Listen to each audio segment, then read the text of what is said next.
The arrangement. Naomi Foster wiped flour from her cheeks and stared at the final notice on her kitchen counter. 3 years of her mother's cancer treatments had left her with crushing debt that her pastry chef's salary couldn't begin to touch. The collection calls came daily now, and the bank was threatening to foreclose on her childhood home, the only thing she had left of her parents. There has to be another way, she murmured, sliding down against the refrigerator. Her tiny apartment, above the bakery, felt suffocating tonight, the walls closing in with each passing second. Her phone buzzed. A text from her childhood friend, Penelope, who now worked as an executive assistant at Westbrook Hotels. Need to talk. Job opportunity. Not what you think. Meet me tomorrow? Naomi raised an eyebrow but agreed. Any opportunity was worth exploring when you were staring financial ruin in the face. The next day, Penelope sat across from her at a discreet corner table in an upscale restaurant that Naomi could never afford. Before you say no, just hear me out, Penelope began, nervously stirring her cocktail. You know I work for Dominic Westbrook, right? Heir to the Westbrook Hotel empire. Naomi nodded, vaguely recalling headlines about the notoriously private businessman. His grandfather's will has a marriage clause. If Dominic isn't married by his 35th birthday, which is in 3 months, he loses his position as CEO. To his cousin. The thing is, after his fiancée left him at the altar 2 years ago, he's sworn off relationships. What does this have to do with me? Naomi asked, though a strange sensation in her stomach suggested she already knew. He needs a wife, on paper, for 18 months. After that, a quiet divorce, and you both go your separate ways. Penelope slid a folder across the table. With a significant financial settlement for your discretion and cooperation. Naomi opened the folder and nearly choked on her water. The figure had more zeros than she'd ever seen in her bank account. This is insane, she whispered. Desperate times, desperate measures, Penelope replied. He's a good man, Naomi, just guarded. You'd have your own suite in his penthouse. No romantic expectations, just public appearances and family gatherings. 3 days later, Naomi found herself in the sleek minimalist office of Dominic Westbrook. She'd expected someone older, perhaps balding, with a stern demeanor. Instead, she was greeted by piercing blue eyes, dark hair with a touch of silver at the temples, and a face that belonged on magazine covers. Ms. Foster, he said, his voice deeper than she'd anticipated. Thank you for considering this unconventional proposal. Desperation makes people consider things they normally wouldn't, she replied honestly. A ghost of a smile touched his lips. Indeed it does. For the next hour they discussed terms, no romantic involvement, separate bedrooms, public unity, private independence. 18 months, not a day more. The settlement would clear her debts with enough left over to restart her life. Why me? She finally asked. Surely there are women in your social circle who would jump at this chance. Dominic's expression hardened. Everyone in my circle wants something. Position, connections, the Westbrook name. You need money, yes, but you're transparent about it. I value honesty above all else. When their lawyers finished the paperwork, Dominic held out his hand. Do we have an agreement, Ms. Foster? Naomi looked at his outstretched hand, then at the contract that would change her life. With a deep breath, she placed her hand in his. We do, Mr. Westbrook. Their handshake was firm, businesslike. Neither could have predicted that in 18 months their carefully constructed contract would be the last thing on their minds. 2 weeks later, they stood before a justice of the peace. No flowing white dress or tearful vows, just a crisp navy suit for him and a simple cream sheath dress for her. As he slipped the modest band onto her finger, Dominic's eyes met hers. Promise to honor our agreement, he said quietly, only for her ears. As do I, she replied, wondering why those words felt heavier than she'd expected. They sealed their contract with the briefest of kisses, a mere brushing of lips that nonetheless sent an unexpected current through Naomi's body. As they left the courthouse, photographers captured the moment for the business pages. Dominic's arm rested lightly around her waist, his expression unreadable. "Ready to begin, Mrs. Westbrook?" he asked. Naomi nodded, wondering what she'd just signed away, and what perhaps she might discover in return. Paper hearts. The Westbrook penthouse sprawled across the top floor of a gleaming skyscraper, all clean lines and austere elegance. Like its owner, Naomi thought as she unpacked her modest belongings in the guest suite. Beautiful but distant, designed to impress rather than welcome. "I've cleared space in the main closets," Dominic said from the doorway, startling her. He stood with perfect posture, hands in his pockets, watching her arrange her few possessions. "This is more than enough space," Naomi replied, gesturing to the walk-in closet that was larger than her former bedroom. "I don't exactly have a wardrobe befitting Mrs. Westbrook." A flicker of something, concern, embarrassment, crossed his face. "Penelope has arranged appointments with several stylists tomorrow. The annual Westbrook Foundation Gala is next weekend. My family will be there." Naomi's stomach tightened. "Your family doesn't know this is temporary?" "Only my lawyer and Penelope know the truth," he confirmed. "My grandfather would never accept it, and if my cousin Victor suspected anything, he'd challenge the will immediately." That night, Naomi lay awake in her new bed, staring at the ceiling.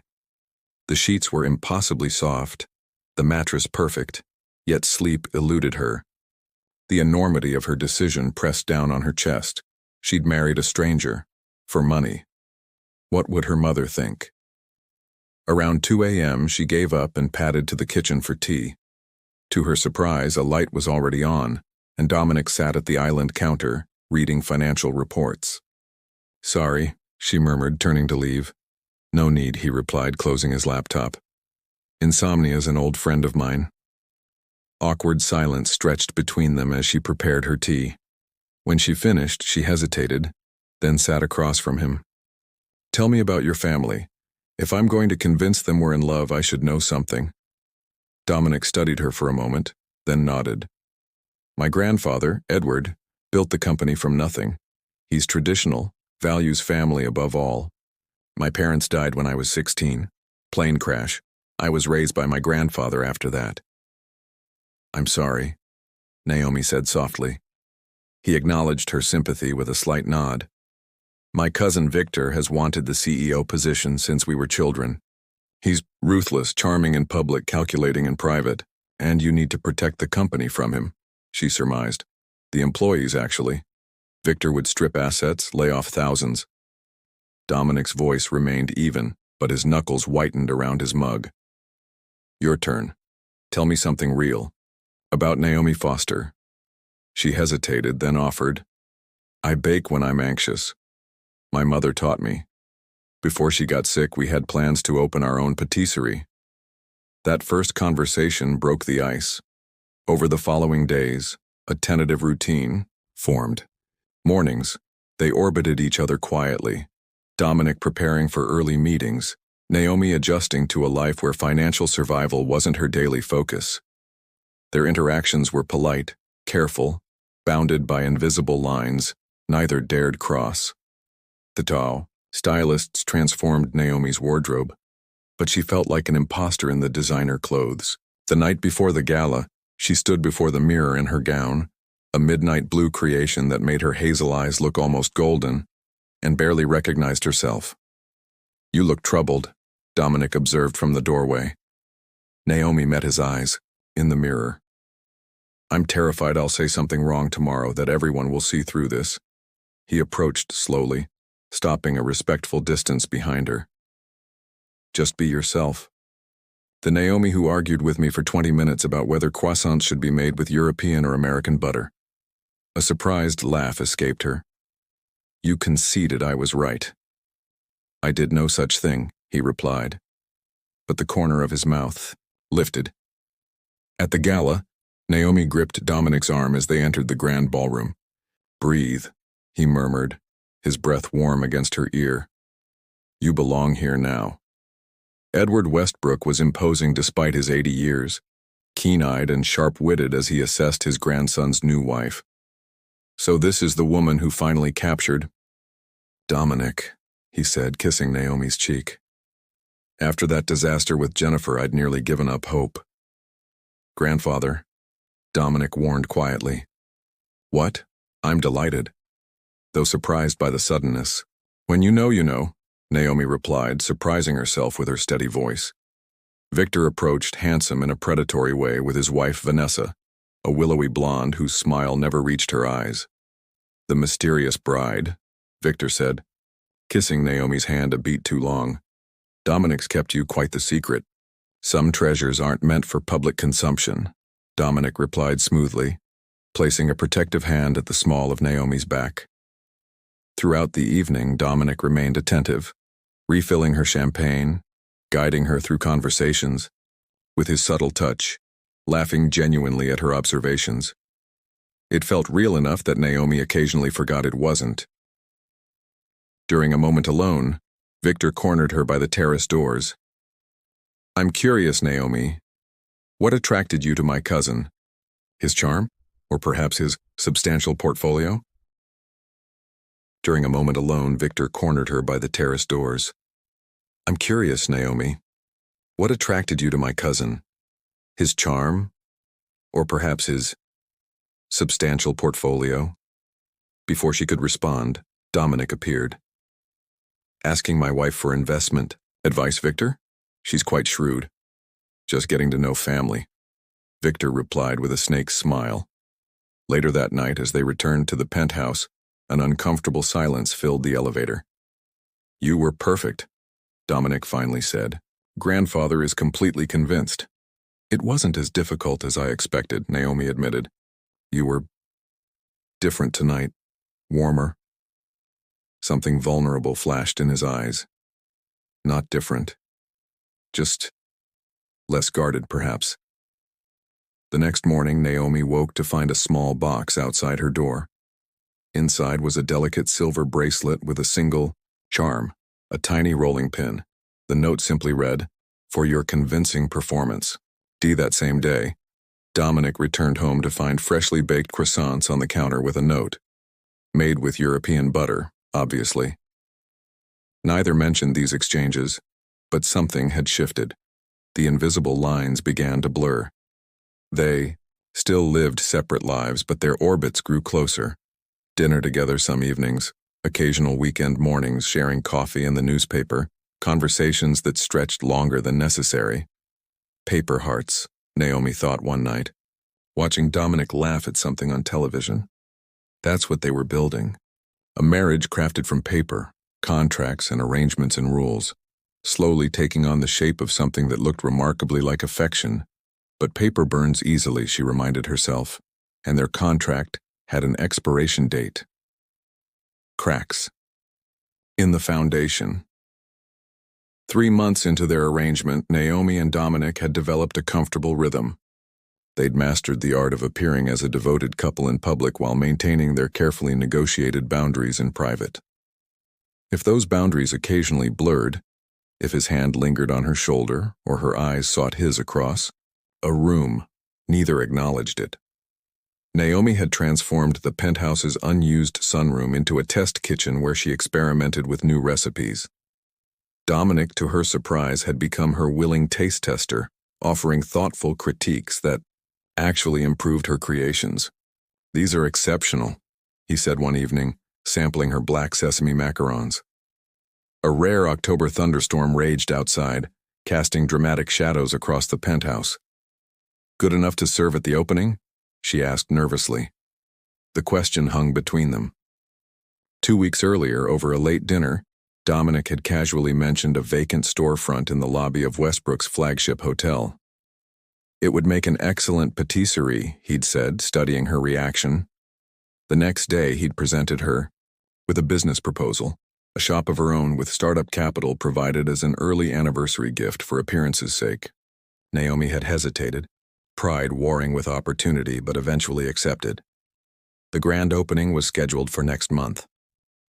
The guests will be fighting over them, he assured her, reaching for another. Their fingers brushed, and neither pulled away immediately. These small touches had become more frequent, more deliberate, though unacknowledged. The doorbell interrupted the moment. Dominic frowned, checking his watch. It's nearly 11. Naomi followed him to the entryway, curious. When he opened the door, a stunning woman stood there, drenched from the storm, mascara smudged beneath, eyes red from crying. "Jennifer," Dominic said, his voice suddenly cold. Naomi froze. Jennifer, the ex-fiancée who had left him at the altar. "Dom, please," the woman pleaded, her voice breaking. "I made a terrible mistake. I've missed you so much. Can we talk?" Dominic's posture stiffened. "It's not a good time." Jennifer's gaze shifted to Naomi, noting her proximity to Dominic, the comfortable way she stood in his home. "Oh," she said softly. "I heard rumors you'd married, but I didn't believe—" Her voice trailed off as she took in Naomi's appearance. Casual, in lounge pants and one of Dominic's sweatshirts she'd borrowed on a chilly evening, and somehow never returned. "This is my wife, Naomi," Dominic said, placing a protective hand at the small of Naomi's back. "Naomi, this is Jennifer Parker. Former VP of Marketing," Jennifer added, straightening her shoulders. "And former fiancé. Your husband never mentioned me?" "He did," Naomi replied carefully, though not in great detail. Jennifer's eyes narrowed. "How long have you two been together?" "That's none of your concern," Dominic interrupted. "It's late, Jennifer." "Please, Dom, 5 minutes." Jennifer's voice dropped to an intimate murmur. "For what we once meant to each other." Dominic hesitated, then glanced at Naomi. She nodded slightly. What else could she do? This was his life, his past. She had no real claim on him. 5 minutes, he agreed reluctantly, leading Jennifer to his office. Naomi returned to the kitchen, mechanically cleaning up, trying not to watch the clock. When 5 minutes stretched to 15, then 30, an unfamiliar ache settled in her chest. She told herself it was concern for their arrangement. Jennifer's return could complicate things. It wasn't jealousy. It couldn't be. Finally, Dominic emerged alone, his expression unreadable. "Is everything all right?" Naomi asked, aiming for casual and missing by miles. "Jennifer wanted to apologize," he said distantly, "and to inform me she's returned to the city permanently." "Oh." Naomi focused on wiping down the already clean counter. "Will that change things?" Dominic studied her for a long moment. "Should it?" The question hung between them, loaded with unspoken implications. Before Naomi could respond, her phone rang. Penelope. "Pen? It's late, is everything?" Naomi began, but Penelope cut her off. "I just ran into Jennifer Parker at the Archer Hotel bar," Penelope said urgently. "She was telling everyone she's getting back together with Dominic, that his marriage is just a business arrangement." "Naomi, what's going on?" Naomi's blood ran cold. She glanced at Dominic, who was watching her intently. "I'll call you back," she managed, ending the call. "Problem?" he asked. "Jennifer is telling people our marriage is a sham," she said bluntly, "that you two are reconciling." Fury flashed across Dominic's face. "That's not what happened. She suggested it, but I refused. I made it clear I'm married." "To a woman you purchased," Naomi said bitterly, the words escaping before she could stop them. Dominic flinched as if she'd slapped him. "Is that how you see this? How you see yourself?" "Isn't it the truth?" Her voice cracked. "When this contract ends, you'll write me a check and we'll go our separate ways. That was the arrangement." "The arrangement," he repeated, his voice hollow. "Of course." The next morning, Naomi woke to an empty penthouse and a brief note. "Emergency meetings all day. Dinner with grandfather tonight. Car will pick you up at 7. D." The terse message set the tone for the following weeks. Dominic worked longer hours, their easy companionship replaced by stilted politeness. In public, they maintained the facade, but the warmth that had begun to feel genuine now seemed forced. Complications multiplied when Naomi's old friend Thomas dropped by the patisserie during construction.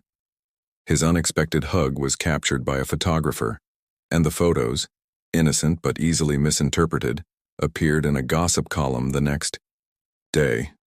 That evening, Dominic confronted her, tablet in hand. Care to explain? That's Thomas. We've been friends since culinary school. He's engaged to a man named Richard, Naomi explained, frustration building. Not that I owe you an explanation for hugging a friend. When it threatens our arrangement, you do, Dominic replied coldly. Like Jennifer threatened it, Naomi countered. She's called the penthouse 3 times this week. That's different. Why? Because your feelings for her were real? The question landed like a grenade between them. Dominic's expression shuddered. We both need to be more careful, he said finally. Too much is at stake. The following Sunday they attended brunch at Edward's estate. Victor watched them with calculating eyes, noting the new distance between them. Trouble in paradise, he murmured to Naomi when they were momentarily alone. I heard about your friend, and Jennifer's been quite vocal about reconnecting with Dominic. My husband and I are fine, Naomi replied with forced sweetness. Victor smiled coldly. You know I've been looking into you, Naomi Westbrook. It's interesting how quickly your mother's medical debts were settled after your wedding. Almost as if that was the point. Naomi's blood froze. You should be careful making accusations without proof. Oh, I'm gathering proof, Victor promised. And when I have enough, grandfather will see this marriage for exactly what it is.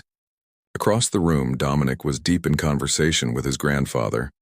Naomi caught his eye, silently pleading for rescue. For a moment she thought he would ignore her, but then he excused himself and came to her side. Everything all right? He asked, noticing her pallor.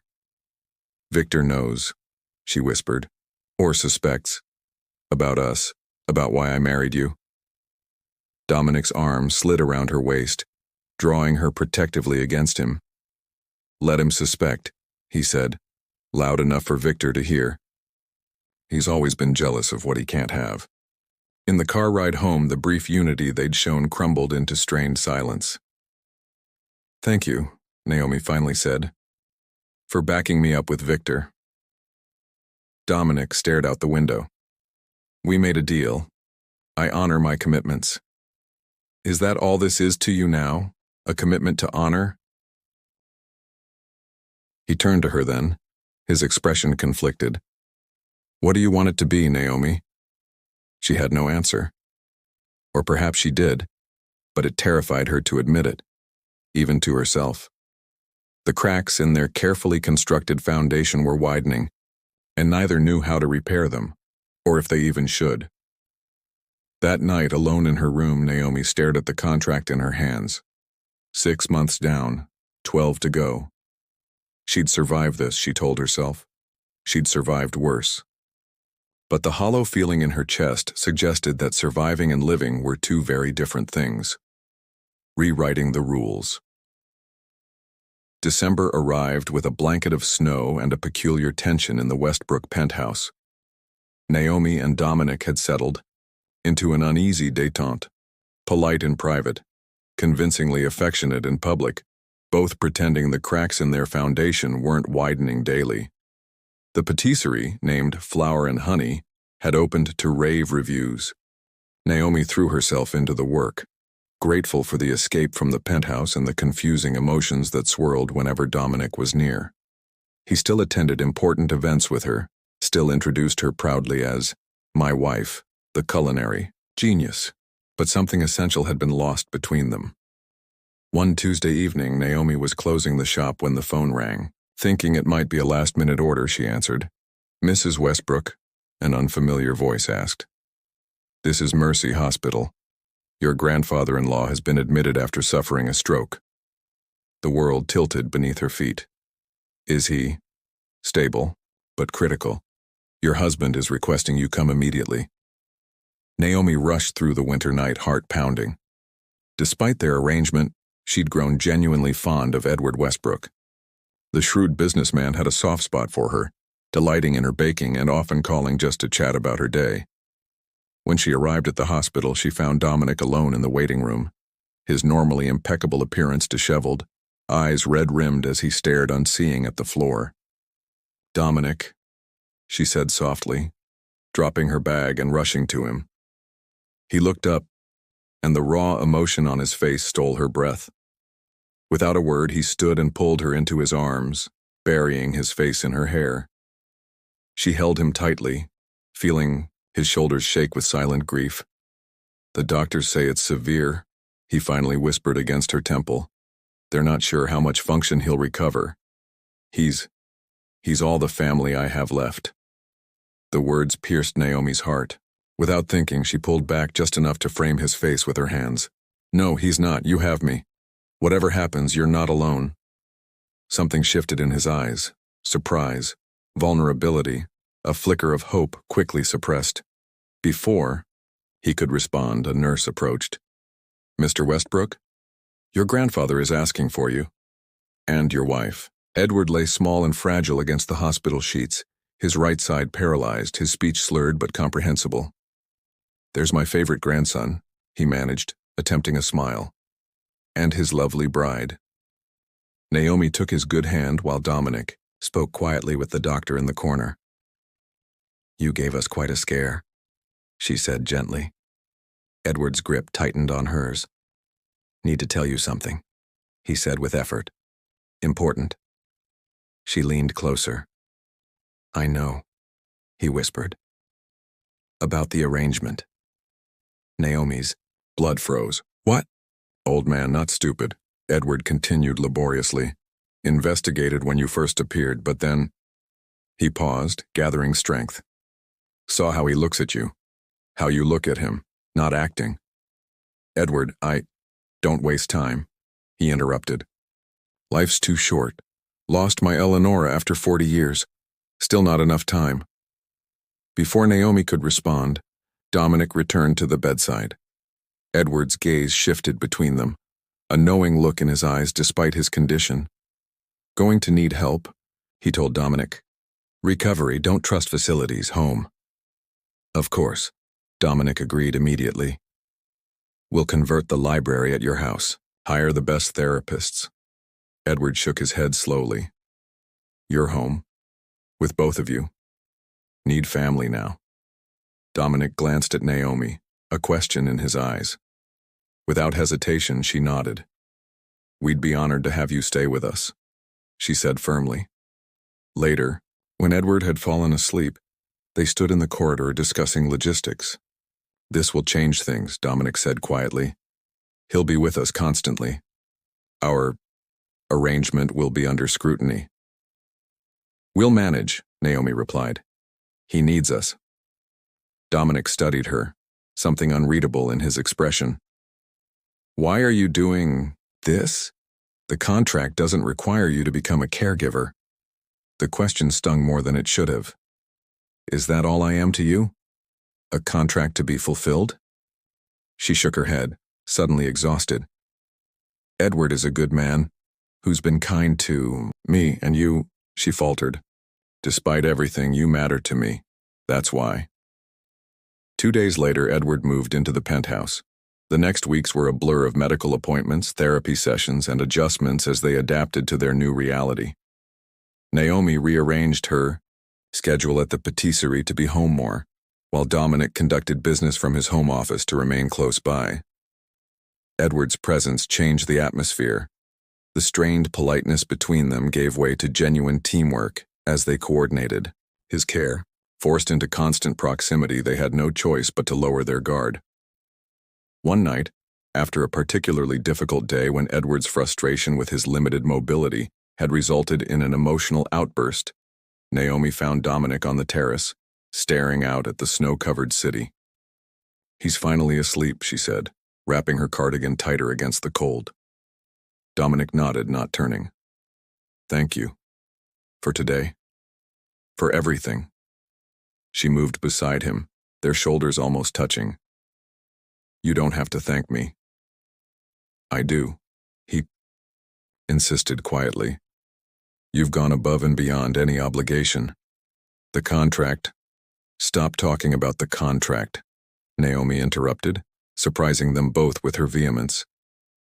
This isn't about legal obligations anymore. This is about...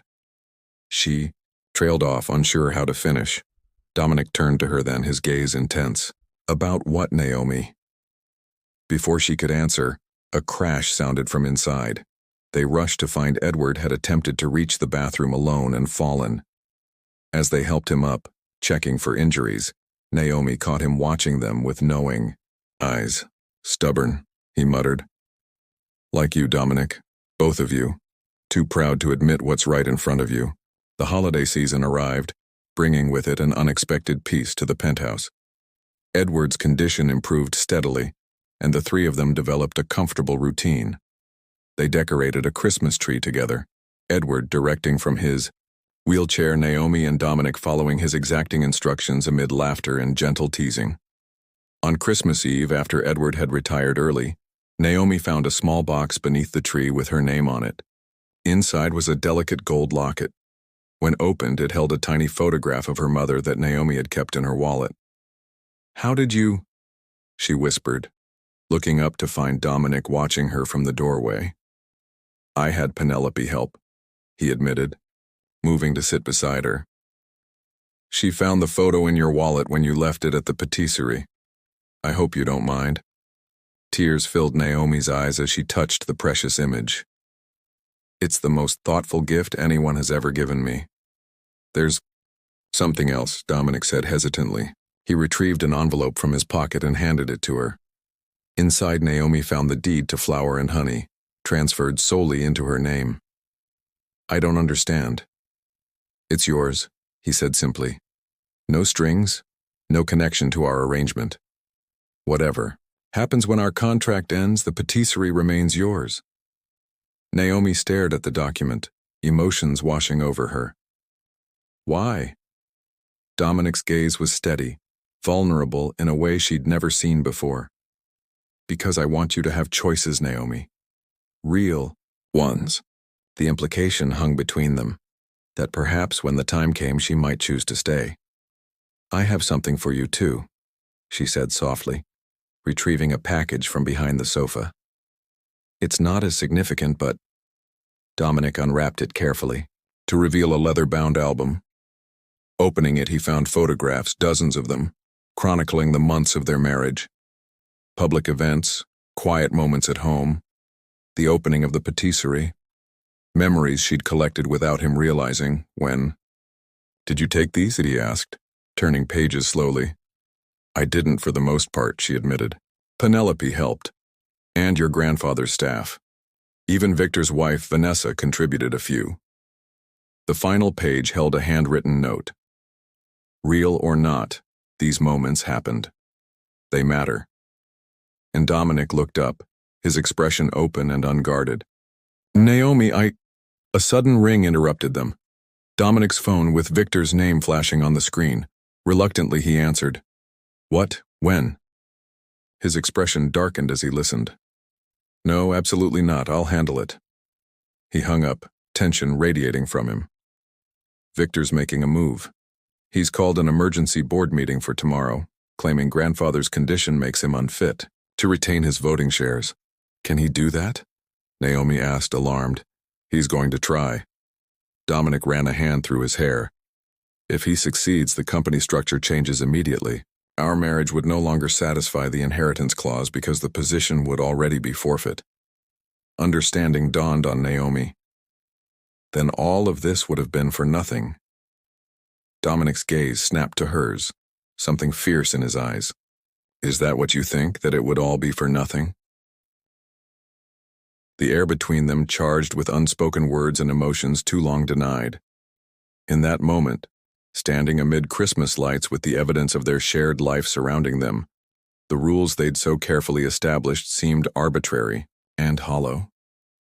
"No," Naomi whispered. "Not nothing. Never nothing." He moved toward her slowly, giving her time to retreat. When she didn't, his hand came up to cradle her cheek. "The contract," he murmured. "We agreed. Some rules," Naomi said, covering his hand with hers, "were made to be rewritten." The kiss, when it finally came, felt like returning home after a long journey. Familiar and new all at once. The culmination of 1,000 small moments that had led them here.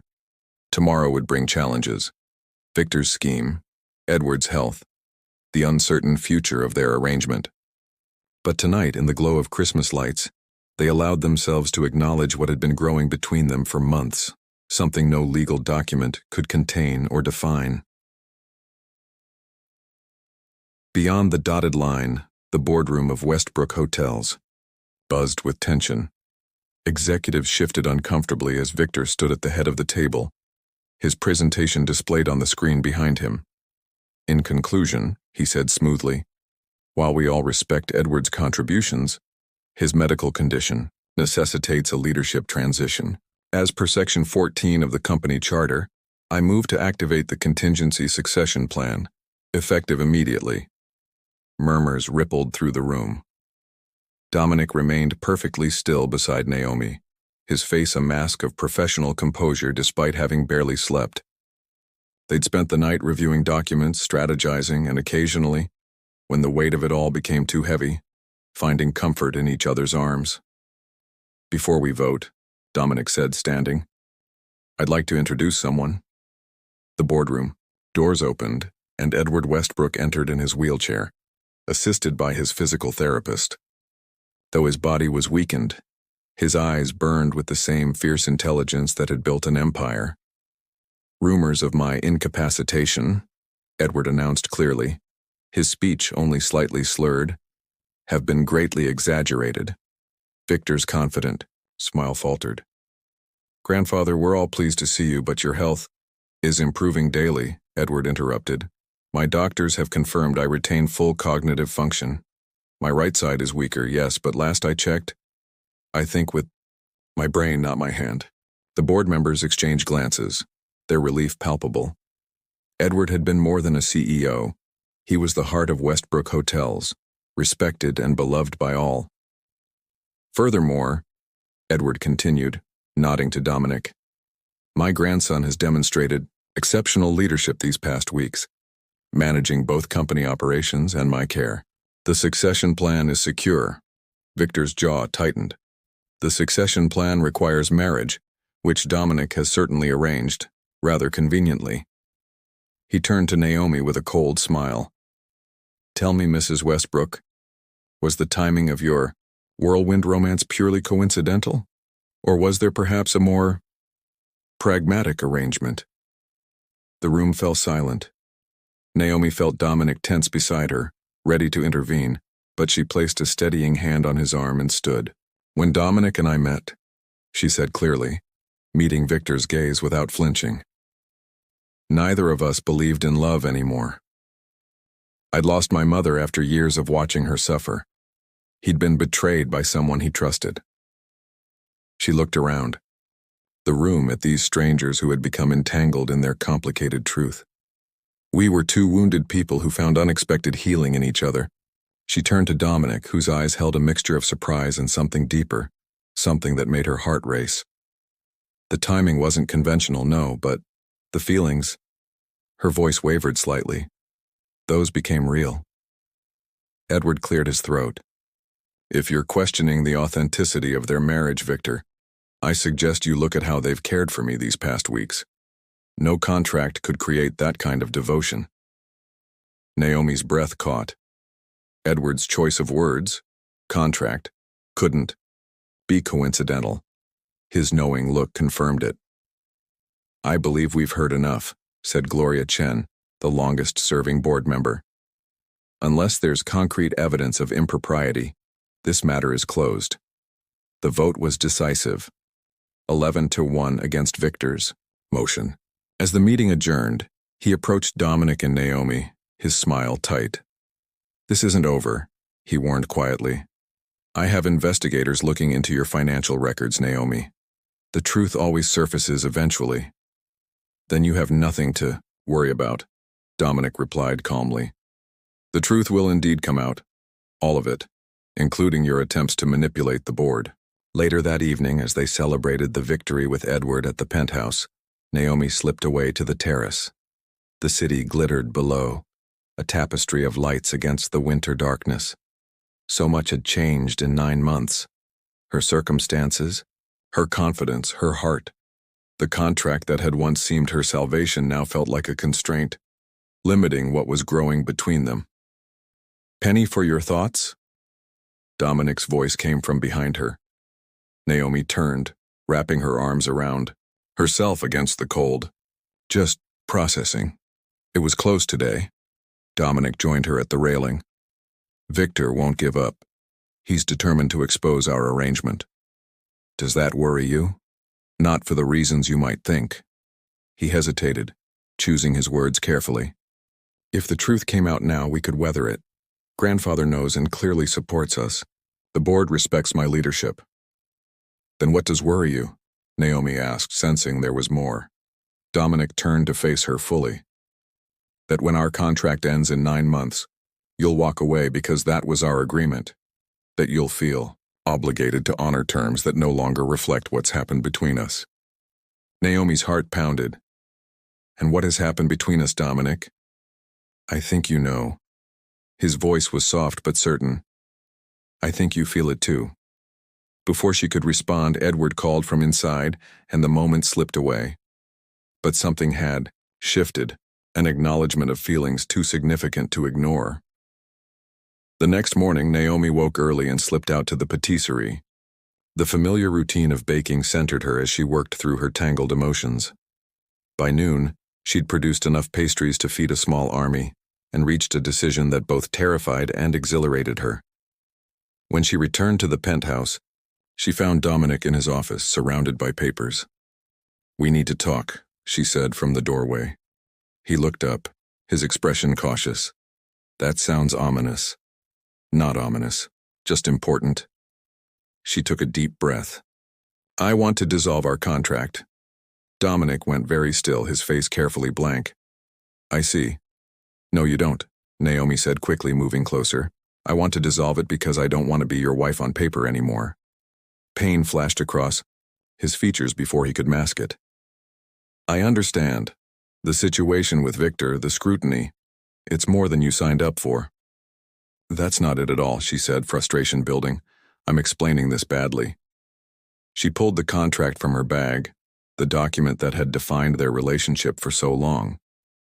This was never meant to include feelings. It was a business arrangement, pure and simple. But it's not simple anymore, is it? Hope began to replace the resignation in Dominic's eyes. "No," he admitted quietly. "It's not." "I don't want to be your contract wife, Dominic," Naomi said, her voice steady despite her racing heart. "If we're going to do this, really do this, I want it to be real. No expiration date, no settlement, no terms and conditions." Dominic stood slowly, moving around the desk to stand before her. "What exactly are you proposing, Naomi?" "That we start over," she said simply, "as two people who care for each other, who want to build something genuine." For a long moment he just looked at her, his expression unreadable. Then, deliberately, he took the contract from her hands. Holding her gaze, he tore it in half, then quarters, then let the pieces fall to the floor between them. "I've wanted to do that for months," he admitted, a smile breaking across his face. Relief and joy washed through Naomi. "Really?" Because for a second there I thought. The rest of her sentence was lost as Dominic pulled her into his arms and kissed her. Not the careful public kisses they'd shared for appearances, but something deep and real and unhurried, as if they had all the time in the world. Which, she realized with wonder, they now did. "I've been falling in love with you since you argued with me about butter," he murmured against her lips. "Everything since the patisserie, caring for grandfather, facing Victor. It's only made those feelings stronger." "I love you too," Naomi whispered. The words she'd been afraid to acknowledge even to herself finally set free. "I think I have for a while now." 3 months later, on a perfect spring evening, they gathered their closest friends on the rooftop garden of the penthouse. Edward, now walking with a cane, proudly stood as Dominic's best man. Penelope, tearful and radiant, served as Naomi's maid of honor. "Aren't you already married?" Thomas had asked when they announced their plans. On paper, yes, Naomi had explained. But this time, it's for us. No contracts, no arrangements, just love.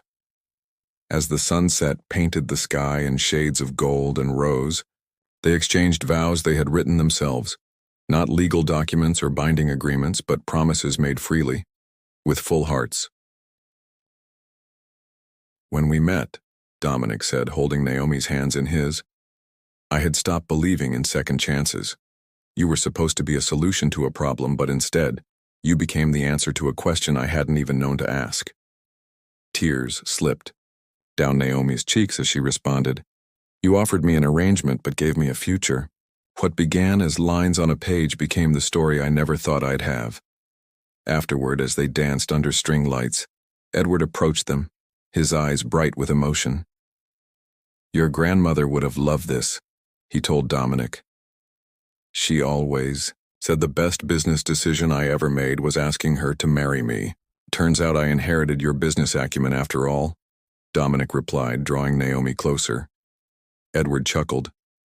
I knew from the beginning, you know.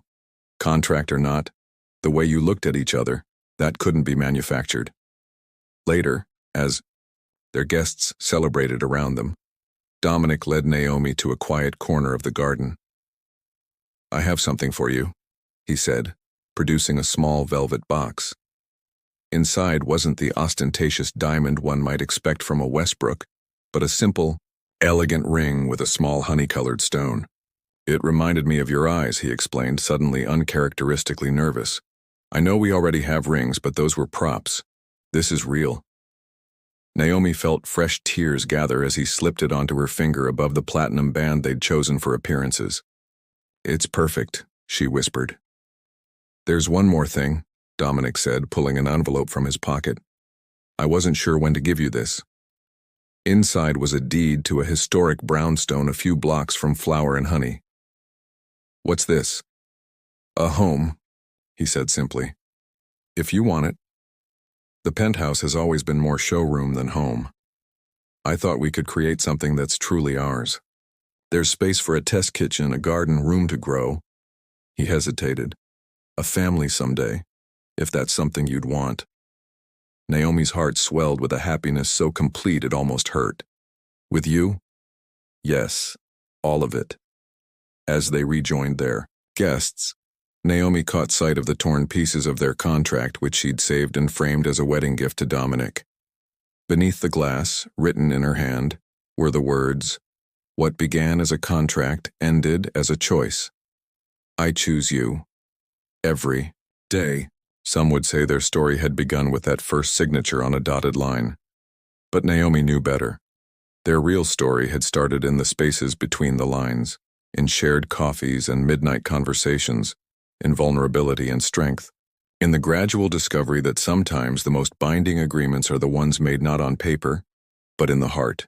That night, as they stood on the threshold of their new beginning, Dominic pulled her close and whispered, So, Mrs. Westbrook, ready to begin our non-contractual life together? Naomi smiled up at the man who had started as her business arrangement and become her greatest love. More than ready, this time no expiration date. No, he agreed, sealing the promise with a kiss. This time forever.